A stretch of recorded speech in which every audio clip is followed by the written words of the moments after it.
श्री अकाल न्यूज़ 18 पंजाब वेख रहे सारे दर्शकों का स्वागत। मैं तुहाडे नाल रजिंदर कौर। बुलेटिन की शुरुआत फरीदकोट तो आ रही वड्डी खबर दे नाल। फरीदकोट पराली ना साड़न वाले किसानां ते FIR दर्ज की गई। पंजाब प्रदूषण बोर्ड की वड्डी अणगहली सामने आई है। किसानां ने पिछले 2 साल तो पराली साड़ी ही नहीं, लेकिन इस दे बावजूद 9 किसानां ते पराली साड़न का मामला दर्ज कर लिया गया।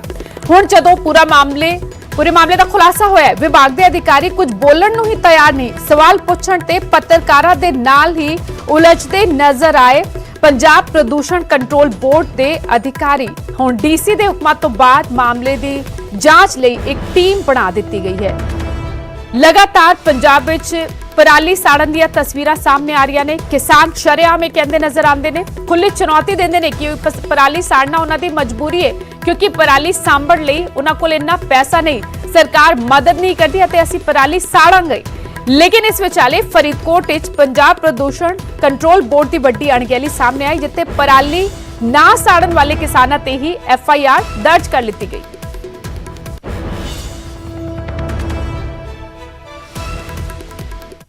ਅਸੀਂ कहना ये चाहते हैं कि जो भी इत्थे परचे होए है, किसी ने पराली नूं कोई हक नहीं लाएगी। सारी खेतों की पराली उवें दे उवें खड़ी है। नजायज़ परचा होया है। ये 2-2 किले 2-2.5 किले मालक है सारे ही। इन्हों ने कुछ पराली घरां दे मझां वास्ते रखी, इकट्ठी करने वास्ते रखी सी भी मझां नूं पावांगे करांगे। तूड़ी तो उन्नी की बंद 2-2.5 किलियां दी। इस करके जो भी इन्हों के नजायज़ परचे रद्द होए है, सारे रद्द होने चाहिए।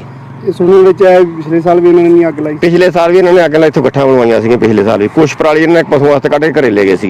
हुण भी उन्होंने पशुओं वास्ते कढ़ के रखी, बाकी गट्ठा बनवाइयां सी। अगे वधिया पंजाब विच माल गड्डियां ते रोक बरकरार है। 12 नवंबर तक माल गड्डियां नहीं दौड़नगियां। किसान अंदोलन कारण रेलवे ने बड़ा फैसला लिया। पंजाब सरकार ने ट्रैक खाली होने का दावा किया। सरकार ने माल गड्डियां लई रेलवे नूं क्लीयरेंस भी दी हुई है, लेकिन रेलवे ने साफ कह दिता है कि सिर्फ माल गड्डियां नहीं चलाईयां जा सकदियां। चलणगियां तां सारियां गड्डियां चलणगियां, यानी कि पैसेंजर ट्रेन भी चलणगियां। ये नहीं किया जा सकता कि माल गड्डियां चलाओ ते पैसेंजर ट्रेन ना चलाओ। सो फिलहाल 12 नवंबर तक माल गड्डियां या किसी तरह की कोई भी गड्डी नहीं चलेगी और एक कमेटी बनाई गई है। कमेटी की मीटिंग होएगी 12 नवंबर तो बाद अगे की तस्वीर सामने आएगी।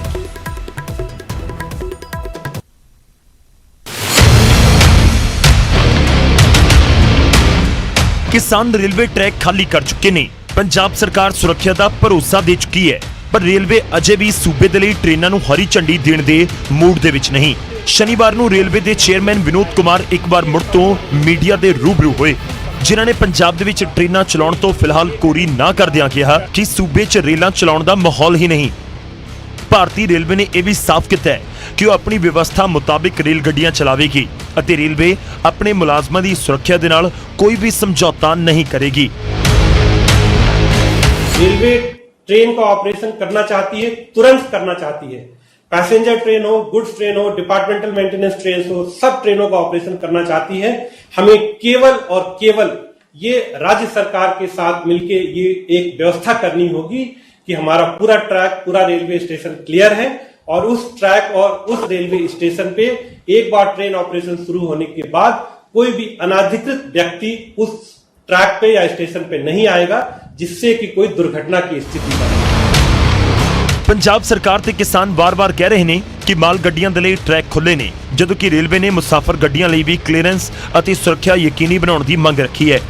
रेलवे मुताबिक पंजाब दे विच स्टेशन मास्टर नूं भी इहो मैसेज दिता जा रहा है कि इस ट्रैक ते सिर्फ माल गड्डियां चलण देवांगे, यात्री रेलां नहीं, तां अजिहे माहौल च रेलां चलाउणा संभव नहीं। कोने कोने से लोग बताने लगेंगे कि आप इस ट्रेन पे खाली पैसेंजर चलाइए, इस पे खाली गुड्स मत चलाइए, इस पे खाली गुड्स चलाइए, इस पे पैसेंजर मत चलाइए। तो ये जो भारतीय रेल की व्यवस्था है वो व्यवस्था ऐसे नहीं चल सकती है। हमें तो अगर ट्रैक क्लियर है, अगर सिक्योरिटी क्लियरेंस है, तो भारतीय रेल अपने हिसाब से ट्रेन चलाएगी। शनिवार सवेर तो ही किसानां दे रेलवे ट्रैक तो हटण ਦੀਆਂ तस्वीरां सामने आउण ਲੱਗੀਆਂ। तलवंडी साबो दे विच तां रेलवे ਵੱਲੋਂ 2 ट्रैकां दे विचाले बैरीकेडिंग भी कर दी गई। हालांकि इस दौरान एक ट्रैक उत्ते किसानां दा धरना जारी सी। इसे तरह रेलवे ਵੱਲੋਂ सूबे च 23 ਥਾਵਾਂ ਦੇ ਉੱਤੇ धरने जारी होने की गल कह के फिलहाल पंजाब च रेल सेवा मुड़ बहाल करन तो कोरी ना कर दी गई है। ट्रैक के किनारे लोग बैठे हुए हैं और राज्य सरकार अगर ये भरोसा भी नहीं दे रही है कि हाँ आप गुड्स ट्रेन पैसेंजर ट्रेन चलाएंगे तो हम इस पे सुरक्षा की व्यवस्था करेंगे, अगर राज्य सरकार की तरफ से भी ये संदेश आ रहा है कि हाँ जो लोग कह रहे हैं आप उन्हीं की बात मानिए और केवल गुड्स ट्रेन चलाइए, हम किसको किसको बताते जाएंगे कि ये कौन सी ट्रेन आ रही है। हमारी डिपार्टमेंटल मेंटेनेंस ट्रेन आएगी, उसको लोग पैसेंजर ट्रेन समझ के उसके आगे आ जाएंगे। यही बात हुआ 22 से 24 के बीच में। तो हम इस तरह का कोई प्रयोग नहीं करना चाहते हैं दोबारा से, एक बार हम कर चुके हैं जिसमें कि कोई संरक्षा की स्थिति खराब हो जाए, कोई दुर्घटना हो जाए। ਕਿਸਾਨਾਂ ਦੇ ਸੰਘਰਸ਼ ਕਾਰਨ ਪੰਜਾਬ ਦੇ ਵਿੱਚ ਮਾਲ ਗੱਡੀਆਂ ਲੰਬੇ ਸਮੇਂ ਤੋਂ ਬੰਦ ਨੇ। ਤਿਉਹਾਰਾਂ ਦੇ ਮੌਸਮ ਦੇ ਵਿੱਚ ਸੂਬੇ ਦੇ ਵਪਾਰ ਤੇ ਰੇਲਵੇ ਨੂੰ ਭਾਰੀ ਮਾਲੀ ਨੁਕਸਾਨ ਹੋ ਰਿਹਾ ਹੈ। ਸਥਿਤੀ ਕਈ ਘੰਟੇ ਦੀ ਗੱਲਬਾਤ ਤੇ ਭਰੋਸੇ ਦੇ ਬਾਵਜੂਦ ਉੱਥੇ ਦੀ ਉੱਥੇ ਹੀ ਨਜ਼ਰ ਆ ਰਹੀ ਹੈ। ਹਾਲਾਂਕਿ ਰੇਲਵੇ ਅਧਿਕਾਰੀ ਤੇ ਪੰਜਾਬ ਸਰਕਾਰ ਵਿਚਾਲੇ ਗੱਲਬਾਤ ਜਾਰੀ ਹੈ। ਸੁਰੱਖਿਆ ਪ੍ਰਵਾਨਗੀ ਮਿਲਦੇ ਹੀ ਰੇਲ ਸੇਵਾ ਪੰਜਾਬ 'ਚ ਮੁੜ ਆਰੰਭ ਹੋ ਜਾਏਗੀ, ਪਰ ਅਜੇ ਇਹ ਸੰਭਵ ਹੁੰਦਾ ਨਜ਼ਰ ਨਹੀਂ ਆ ਰਿਹਾ। ਦਿੱਲੀ ਤੋਂ ਪੰਕਜ ਕਪਾਹੀ, ਨਿਊਜ਼ 18 ਪੰਜਾਬ। ਹੋਰ ਇੱਕ ਵਾਰ ਫਿਰ ਤੁਹਾਨੂੰ ਦੱਸ ਦਈਏ, ਫਰੀਦਕੋਟ ਵਿੱਚ ਪਰਾਲੀ ਨਾ ਸਾੜਨ ਵਾਲੇ ਕਿਸਾਨਾਂ ਤੇ FIR ਦਰਜ ਕੀਤੀ ਗਈ ਹੈ ਤੇ ਪੰਜਾਬ ਪ੍ਰਦੂਸ਼ਣ ਕੰਟਰੋਲ ਬੋਰਡ ਦੀ ਵੱਡੀ ਅਣਗਹਿਲੀ ਸਾਹਮਣੇ ਆਈ ਹੈ। ਕਿਸਾਨਾਂ ਨੇ ਪਿਛਲੇ 2 ਸਾਲਾਂ ਤੋਂ ਪਰਾਲੀ ਸਾੜੀ ਨਹੀਂ, ਲੇਕਿਨ ਫਿਰ ਵੀ 9 ਕਿਸਾਨਾਂ ਤੇ ਪਰਾਲੀ ਸਾੜਨ ਦਾ ਮਾਮਲਾ ਦਰਜ ਕੀਤਾ ਗਿਆ। ਵਿਭਾਗ ਦੇ ਅਧਿਕਾਰੀ ਇਸ ਮਾਮਲੇ ਤੇ ਬੋਲਣ ਨੂੰ ਤਿਆਰ ਨਹੀਂ। ਪੱਤਰਕਾਰਾਂ ਨੇ ਜਦੋਂ ਸਵਾਲ ਪੁੱਛੇ ਤਾਂ ਪ੍ਰਦੂਸ਼ਣ ਵਿਭਾਗ ਦੇ ਅਧਿਕਾਰੀ ਉਹਨਾਂ ਦੇ ਨਾਲ ਹੀ ਉਲਝ ਗਏ। DC ਦੇ ਹੁਕਮਾਂ ਤੋਂ ਬਾਅਦ ਮਾਮਲੇ ਜਾਂਚ ਟੀਮ ਦਾ गठन करता गया है। सीधा रुख करते हैं फरीदकोट का, मेरे सहयोगी नरेश सेठी इस वक्त जुड़ चुके ने। नरेश, 9 किसानां ते मामला दर्ज होया है, ये मनिया जाए कि पंजाब प्रदूषण कंट्रोल बोर्ड है वो सिर्फ खाना पूर्ति कर रहा है। हालांकि लंबे समय तो असीं वेख रहे हैं वख-वख थावां तो पराली साड़न दी तस्वीरां सामने आ रही ने। किसान सीधी चुनौती देंदे ने कि पराली साड़ांगे, क्योंकि पराली साड़ना मजबूरी है। पराली सांभण लई जां तां सरकार मुआवजा दे जां फिर वो पराली साड़न लई बजित ने, लेकिन इत्थे तां किसानां ने पराली साड़ी ही नहीं। ਬਿਲਕੁਲ ਰਜਿੰਦਰ ਦੱਸ ਦਈਏ ਕਿ ਗ੍ਰੀਨ ਟ੍ਰਿਬਿਊਨਲ ਤੋਂ ਹਾਈ ਕੋਰਟ ਦੇ ਆਦੇਸ਼ਾਂ ਤੋਂ ਬਾਅਦ ਲਗਾਤਾਰ ਜਿਹੜਾ ਹੈ ਕਿਸਾਨਾਂ ਤੇ ਦਬਾਅ ਪਾਇਆ ਜਾ ਰਿਹਾ ਸੀ ਕਿ ਉਹ ਪਰਾਲੀ ਨਾ ਜਲਾਣ, ਔਰ ਸਰਕਾਰ ਵੀ ਜਿਹੜਾ ਉਹਨਾਂ ਨੂੰ ਜਾਗਰੂਕ ਕਰਨ ਦੀ ਕੋਸ਼ਿਸ਼ ਕਰਦੀ ਹੈ, ਕਿਉਂਕਿ ਵੱਡਾ ਪੋਲਿਊਸ਼ਨ ਜਿਹੜਾ ਕਿ ਇਸ ਦੇ ਨਾਲ ਫੈਲਦਾ ਹੈ। ਪਰ ਫਰੀਦਕੋਟ ਵਿੱਚ ਅਲੱਗ ਹੀ ਮਾਮਲਾ ਦੇਖਣ ਨੂੰ ਸਾਹਮਣੇ ਆਇਆ ਕਿ ਉਹਨਾਂ ਕਿਸਾਨਾਂ ਦੇ ਖਿਲਾਫ ਵੀ ਜਿਹੜਾ ਮਾਮਲਾ ਦਰਜ ਕਰ ਦਿੱਤਾ ਗਿਆ ਪ੍ਰਦੂਸ਼ਣ ਵਿਭਾਗ ਵੱਲੋਂ, ਜਿਨ੍ਹਾਂ ਨੇ ਕਦੀ ਪਰਾਲੀ ਚਲਾਈ ਨਹੀਂ। ਹਾਲਾਂਕਿ ਉਹਨਾਂ ਨੇ 2 ਸਾਲ ਤੋਂ ਪਿਛਲੇ 2 ਸਾਲ ਤੋਂ ਹੀ ਜਿਹੜਾ ਪਰਾਲੀ ਕਦੀ ਵੀ ਨਹੀਂ ਚਲਾਈ ਸੀ, ਔਰ ਉਸ ਨੂੰ ਪ੍ਰੋਪਰ ਤਰੀਕੇ ਨਾਲ ਉਸ ਨੂੰ ਸੰਭਾਲ ਕੇ ਜਾਂ ਤਾਂ ਪਸ਼ੂਆਂ ਦਾ ਚਾਰਾ ਤਿਆਰ ਕਰਦੇ ਸੀ ਜਾਂ ਉਸ ਦੀਆਂ ਗੱਠਾਂ ਬੰਨ੍ਹ ਕੇ ਅੱਗੇ ਵੇਚਦੇ ਸੀਗੇ। ਪਰ ਪ੍ਰਦੂਸ਼ਣ ਵਿਭਾਗ ਜਿਹੜਾ ਹਮੇਸ਼ਾ ਹੀ ਜਿਹੜਾ ਵਿਵਾਦਾਂ ਵਿੱਚ ਰਿਹਾ, ਉਸ ਵੱਲੋਂ ਦਫ਼ਤਰ ਵਿੱਚ ਬੈਠ ਕੇ ਇਹ ਕਾਰਵਾਈ ਕਰਦੇ ਹੋਏ ਜਿਹੜਾ ਉਹਨਾਂ 9 ਲੋਕਾਂ ਦੇ ਖਿਲਾਫ ਜਿਹੜਾ ਮਾਮਲਾ ਦਰਜ ਕਰ ਦਿੱਤਾ ਕਿ ਜਿਨ੍ਹਾਂ ਨੇ ਕਿ ਕਦੀ ਵੀ ਪਰਾਲੀ ਨੂੰ ਜਿਹੜਾ ਜਲਾਇਆ ਨਹੀਂ ਸੀਗਾ। ਔਰ ਇਸ ਨੂੰ ਲੈ ਕੇ जाए कि किसी तरह की कोई जांच नहीं की जा रही, कोई चेक नहीं रखा जा रहा, सिर्फ खाना पूर्ति की जा रही है विभाग वालों। बिल्कुल जो किसानों नाल असीं इस संबंधी गल कीती तां किसानां दा भी ये कहना सी कि असीं उस वेले मौजूद भी नहीं सीगे घर विच जदों कि मामले दर्ज कर दित्ते गए। एक सिर्फ खाना पूर्ति जिहड़ी कीती गई दफ्तरां विच बैठ के दफ्तरी बहुआं वालों जिहड़ी कर दित्ती जांदी है, जदों उस संबंधी असीं उन्हां नाल गल करनी चाहिए तां उन्हां वल्लों भी जिहड़ा एक अलग ही रवैया अपनाया गया और पत्रकारां नूं इह तक कह दित्ता गया कि तुसीं जो खबर लगानी लगा लो, असीं जो आपदा काम करना सी कर दित्ता। हालांकि इस संबंध विच किसान जिहड़े ने डिप्टी कमिश्नर बिल्कुल डिप्टी कमिश्नर फरीदकोट ਨੂੰ ਜਿਹੜੇ ਕਿਸਾਨ ਮਿਲੇ ਔਰ ਉਹਨਾਂ ਨੂੰ ਵਿਸ਼ਵਾਸਨ ਦਿੱਤਾ ਗਿਆ ਕਿ ਪੂਰੀ ਇਸ ਮਾਮਲੇ ਵਿੱਚ ਕਮੇਟੀ ਬਣਾ ਕੇ ਜਾਂਚ ਕੀਤੀ ਜਾਏਗੀ ਔਰ ਜਿਨ੍ਹਾਂ ਦੇ ਖਿਲਾਫ ਜਿਹੜੇ ਗਲਤ ਮਾਮਲੇ ਦਰਜ ਹੋਏ ਨੇ ਉਹਨੂੰ ਤੁਰੰਤ ਰੱਦ ਕੀਤਾ ਜਾਏਗਾ ਔਰ ਕਿਸੇ ਕਿਸਮ ਦੀ ਵੀ ਜਿਹੜੀ ਪਰੇਸ਼ਾਨੀ ਕਿਸਾਨਾਂ ਨੂੰ ਨਹੀਂ ਆਉਣ ਦਿੱਤੀ ਗਈ। ਹਾਲਾਂਕਿ ਉਹਨਾਂ ਵੱਲੋਂ ਵੀ ਵਾਰ-ਵਾਰ ਅਪੀਲ ਜਿਹੜੀ ਕਿਸਾਨਾਂ ਨੂੰ ਕੀਤੀ ਗਈ ਹੈ ਕਿ ਉਹ ਪਰਾਲੀ ਨਾ ਜਲਾਣ ਤਾਂ ਜੋ ਜਿਹੜਾ ਦੇਸ਼ ਦਾ ਵਾਤਾਵਰਨ ਉਹ ਖਰਾਬ ਨਾ ਹੋਵੇ ਔਰ ਪ੍ਰਦੂਸ਼ਣ ਜਿਹੜਾ ਘੱਟ ਤੋਂ ਘੱਟ ਜਿਹੜਾ ਫੈਲੇ। ਇਸ ਤੋਂ ਲੈ ਕੇ ਜਿਹੜਾ ਉਹਨਾਂ ਵੱਲੋਂ ਅਪੀਲ ਵੀ ਕੀਤੀ ਗਈ, ਪਰ ਦੂਜੇ ਪਾਸੇ ਇੱਕ ਜਾਂਚ ਕਮੇਟੀ ਬਣਾਉਣ ਦਾ ਵੀ ਜਿਹੜਾ ਉਹਨਾਂ ਵੱਲੋਂ ਦਾਅਵਾ ਕੀਤਾ ਗਿਆ। ਜੀ ਰਜਿੰਦਰ। शुक्रिया नरेश फिलहाल इस जानकारी दे लई। सो फरीदकोट विखे 9 किसानां ते पराली साड़न दा मामला दर्ज किया गया है। दावा यह किया जा रहा है किसानां वालों कि पिछले 2 साल तो पराली इत्थे साड़ी ही नहीं गई। पंजाब प्रदूषण कंट्रोल बोर्ड की वड्डी अणगहली लापरवाही सामने आ रही है। हुण DC तक मामला पहुंचा तो DC के हुक्मां तो बाद एक जांच टीम का गठन किया गया है। जांच की जाएगी और किया गया है प्रशासन वालों की जे जांच विच सच सामने निकल के आया कि किसानों ने पराली साड़ी नहीं मामला दर्ज कर लिया गया तो सारे मामले रफा दफा होंगे। फिलहाल सवाल पुछण ते पत्रकारां दे नाल उलझते नजर आए प्रदूषण विभाग के अधिकारी बोलण तक नूं तैयार नहीं।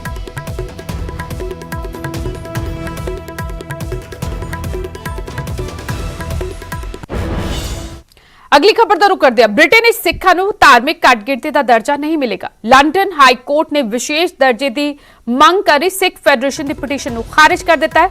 ਹਾਈ ਕੋਰਟ ਨੇ ਆਪਣੇ ਫੈਸਲੇ 'ਚ ਕਿਹਾ ਕਿ ਸਿੱਖ ਭਾਈਚਾਰੇ ਨੂੰ ਜਨਗਣਨਾ 'ਚ ਧਾਰਮਿਕ ਘੱਟ-ਗਿਣਤੀ ਦਾ ਦਰਜਾ ਹਾਸਲ ਕਰਨ ਦਾ ਅਧਿਕਾਰ ਨਹੀਂ।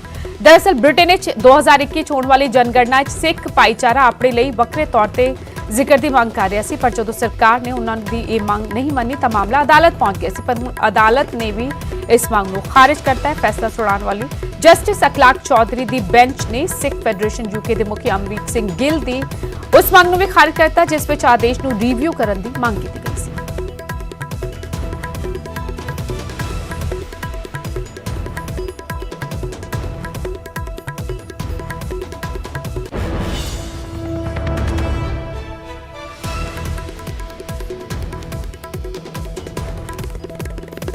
ਬ੍ਰਿਟੇਨ ਵਿੱਚ ਸਿੱਖਾਂ ਨੂੰ ਧਾਰਮਿਕ ਘੱਟ-ਗਿਣਤੀ ਦਾ ਦਰਜਾ ਨਹੀਂ ਮਿਲੇਗਾ। ਲੰਡਨ ਹਾਈ ਕੋਰਟ ਨੇ ਵਿਸ਼ੇਸ਼ ਦਰਜੇ ਦੀ ਮੰਗ ਕਰੀ ਸਿੱਖ ਫੈਡਰੇਸ਼ਨ ਦੀ ਪਟੀਸ਼ਨ ਨੂੰ ਖਾਰਿਜ ਕਰਤਾ ਹੈ।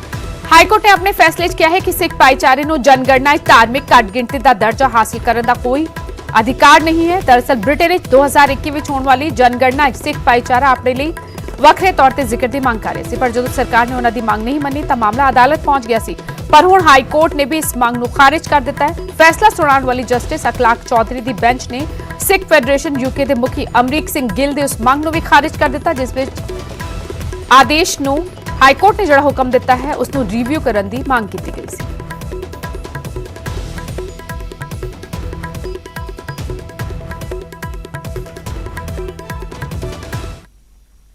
ਅਗਲੀ ਖਬਰ ਦਾ ਰੁਖ ਕਰਦੇ ਹਾਂ। ਪੰਜਾਬ ਵਿੱਚ ਫਿਲਹਾਲ ਪਟਾਕਿਆਂ ਤੇ ਬੈਨ ਨਹੀਂ ਲੱਗੇਗਾ। ਐਨਜੀਟੀ 'ਚ ਪੰਜਾਬ ਸਰਕਾਰ ਨੇ ਦਰਅਸਲ ਜਵਾਬ ਦਿੱਤਾ ਹੈ ਕਿ ਸੂਬੇ 'ਚ ਪਟਾਕਿਆਂ ਤੇ ਬੈਨ ਲਾਉਣ ਦੀ ਜ਼ਰੂਰਤ ਨਹੀਂ। ਅਕਤੂਬਰ ਮਹੀਨੇ 'ਚ ਪ੍ਰਦੂਸ਼ਣ ਦਾ ਪੱਧਰ ਸੀਮਿਤ ਰਿਹਾ। ਪਟਾਕੇ ਚਲਾਉਣ ਦੀ ਸਮਾਂ ਸੀਮਾ ਤੈਅ ਕੀਤੀ ਗਈ ਹੈ।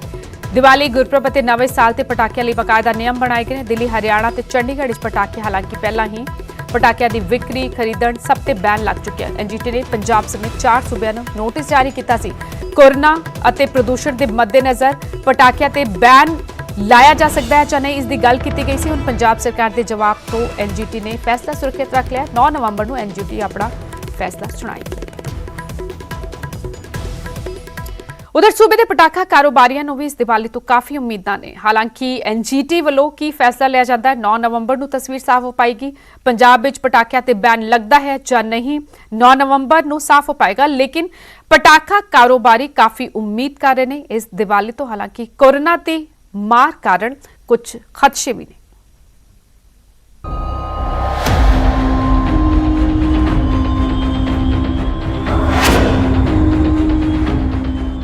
ਪਟਾਕਿਆਂ ਦੀ ਦੁਕਾਨਾਂ ਤਾਂ ਸੱਜ ਚੁੱਕੀਆਂ ਨੇ, ਪਰ ਪਿਛਲੇ ਸਾਲ ਦੇ ਮੁਕਾਬਲੇ ਇਸ ਵਾਰ ਸਟਾਲ ਘੱਟ ਲਗਾਏ ਗਏ ਨੇ। ਜਿਹੜੇ ਕਾਰੋਬਾਰੀ ਸਟਾਲ ਲਗਾ ਕੇ ਬੈਠੇ ਵੀ ਨੇ ਉਹਨਾਂ ਦੇ ਮੱਥੇ ਤੇ ਵੀ ਚਿੰਤਾ ਦੀਆਂ ਲਕੀਰਾਂ ਸਾਫ਼ ਨਜ਼ਰ ਆ ਰਹੀਆਂ ਨੇ।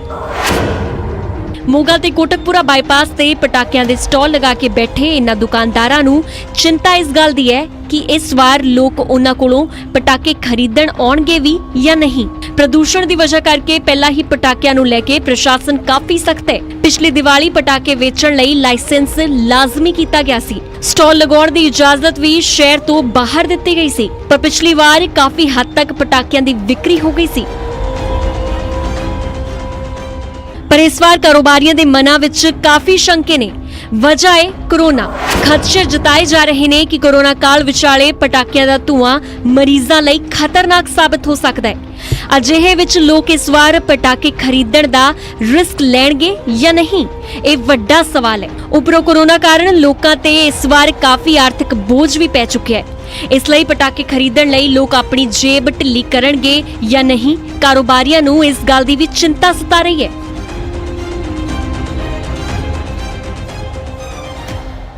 ਹਜੇ ਤੱਕ ਤਾਂ ਮੰਦਾ ਹੀ ਹੈ।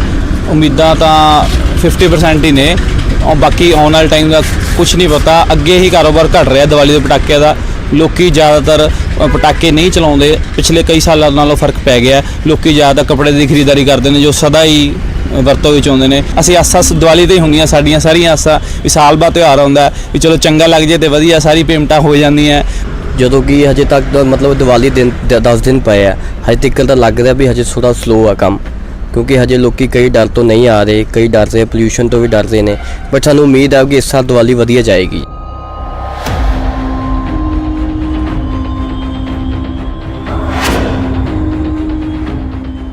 ਕੋਰੋਨਾ ਕਾਰਨ ਬਾਜ਼ਾਰਾਂ ਵਿੱਚ ਪਹਿਲਾਂ ਹੀ ਮੰਦੀ ਦਾ ਦੌਰ ਚੱਲ ਰਿਹਾ ਹੈ। ਦੀਵਾਲੀ ਤੋਂ ਕਾਰੋਬਾਰੀਆਂ ਨੂੰ ਕਾਫੀ ਉਮੀਦਾਂ ਨੇ, ਪਰ ਕਾਰੋਬਾਰੀਆਂ ਨੂੰ ਪਟਾਕਿਆਂ ਤੇ ਬੈਨ ਦਾ ਡਰ ਵੀ ਸਤਾ ਰਿਹਾ ਹੈ। ਪਠਾਨਕੋਟ ਤੋਂ ਦੀਪਕ ਸਿੰਗਲਾ ਦੇ ਨਾਲ ਬਿਊਰੋ ਰਿਪੋਰਟ, ਨਿਊਜ਼ 18। ਚੰਡੀਗੜ੍ਹ ਤੋਂ ਖਬਰ, ਜਿੱਥੇ ਪਾਰਕਿੰਗ ਨੂੰ ਲੈ ਕੇ ਖੂਨੀ ਸੰਗਰਾਮ ਹੋ ਗਿਆ। ਘਰ ਦੇ ਬਾਹਰ ਬਾਈਕ ਪਾਰਕ ਕਰਨ ਨੂੰ ਲੈ ਕੇ ਝਗੜਾ ਸ਼ੁਰੂ ਹੋਇਆ। ਗੁਆਂਢੀਆਂ ਵਿਚਾਲੇ ਜੰਮ ਕੇ ਕੁੱਟਮਾਰ ਹੋਈ। ਝਗੜੇ ਦੀ ਲਾਈਵ ਵੀਡੀਓ ਵੀ ਸਾਹਮਣੇ आई है। दोवें ਧਿਰਾਂ खिलाफ ਹੁਣ मामला दर्ज हो चुका है। चंडीगढ़ ਦੇ मौली जागरा की घटना दसी जा रही है, जिथे पार्किंग ਨੂੰ ਲੈ ਕੇ खूनी संग्राम हो गया। किस तरह गुआंढी आपस में उलझे, उस तो बाद जम के डंडे अते इट्टे चले।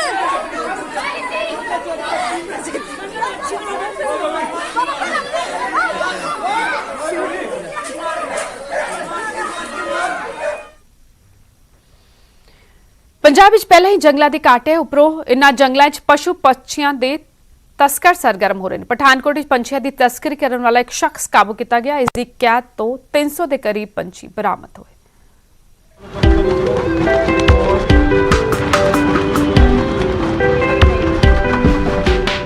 ये पंछी हुण आजाद ने। पंछियों की तस्करी करने वाले की कैद तो इन्हां नूं छुड़ा लिया गया। एक कामयाबी मिली है पठानकोट के जंगलात महकमे नूं। खबर मिली सी कि पठानकोट के पटेल चौक नेड़े एक पंछी तस्कर लुकिया होया है, जो ਵੱਖ-ਵੱਖ किस्मां के पंछियों नूं फड़ के इन्हां दी तस्करी करदा है। छापेमारी की गई तो काबू आ गया। तस्कर दे कोलों 285 तोते बरामद किए गए ने, जिन्हां नूं पंजाब, हिमाचल अते जम्मू कश्मीर दे विच वेचण दी तैयारी सी।